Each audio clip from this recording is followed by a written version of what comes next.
আজকে একটু উপমা বানাবো। সুজির উপমা অনেকেই খেয়েছেন, আমি আমার মতো দেখাচ্ছি।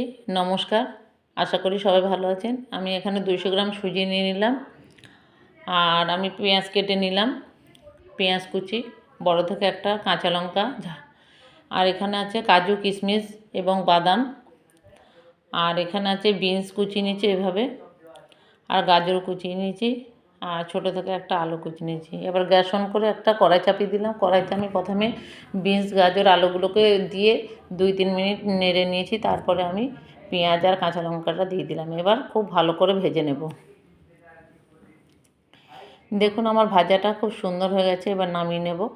আবার গ্যাস অন করে আমি এখানে কাজু কিশমিশ বাদামগুলোকে ভেজে নিচ্ছি। ভাজা হয়ে গেছে, এবার নামিয়ে নেব। আমি এবার ঘি দিয়ে দিলাম। ঘি দিয়ে আমি সুজিটাকে ভেজে নেব। সুজিটাকে খুব সুন্দর লাল লাল করে ভাজতে হবে। দেখুন আমার সুজিটা খুব সুন্দর লাল লাল করে ভাজা হয়ে গেছে। এবার অল্প অল্প করে জল দিতে হবে। আমি প্রথমে একটু অল্প জল দিলাম, এটা একটু শুকিয়ে যাবে, আবার জল দেব। দিয়ে এবার সুজির মতো একটু স্বাদ মতো একটু নুন দিয়ে দিলাম, আর একটু চিনি দিয়ে দিলাম। চিনিটা আপনারা দিতেও পারেন, নাও দিতে পারেন। দেখুন ঝরঝরে হয়ে গেছে। এবার ভেজে রাখা কাজু কিশমিশ বাদাম সবজিগুলো এবার দিয়ে দিলাম। দিয়ে আবার আমি ভালো করে নেড়ে চেড়ে রান্না করে নেব। দেখুন আমার রান্নাটা হয়ে গেছে, এবার নামিয়ে নেব।